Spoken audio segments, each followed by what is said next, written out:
Hi guys, তোমরা সবাই দেখো আমি একটা মাছের মাথা দিয়ে মুগ ডাল করব। এই যে মুগ ডাল, এই যে মাছের মাথা ভাজা হয়ে গেছে। এবার আমি ডালটা করব। এই যে ইঁচড়টা সেদ্ধ হয়ে গেছে, ধরুন নেন, এই কড়াইতে এভাবে ধরবেন, ঠিক আছে? তেল দেন করে দেখুন বন্ধুরা, আমি মুগ ডালের তেলটা ছাড়ছি। 8 কিলো ডাল, 375 জন লোক রান্না হবে।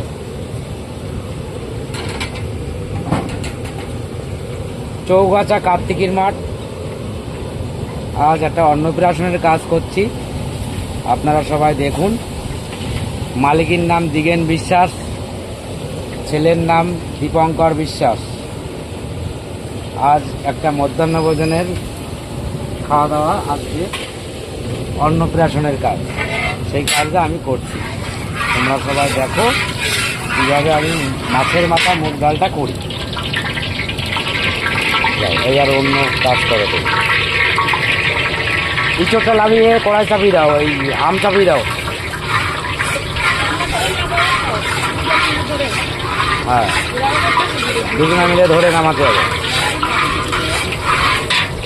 তেলটা গরম হবে, তারপরে আমি শুকনো লঙ্কা, তেজপাতা, জিরে এখানে আমার রাখা আছে, এটা আমি তেলের উপরে দিয়ে এই পেঁয়াজটা দেবো। পেঁয়াজ আর এই টমেটোটা,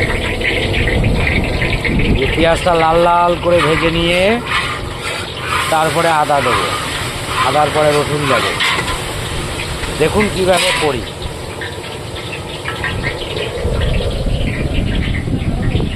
ইঁচড়ে আলু কাটা আছে, এবার ভাজা হবে। এই যে মাংসর কাঁচা লঙ্কা, মাংসতে কাঁচা লঙ্কা ব্যবহার করব আমরা। পেঁয়াজ রেডি আছে, কুচাচ্ছে, কুচানোর পরে মাংস রান্না হবে। এই যে আমটা আছে, এই যে চিংড়ি মাছ এখানে আছে, রাখা আছে। এবার আমরা ভাজব। দেখুন মশলাপাতি সব কাটা আছে।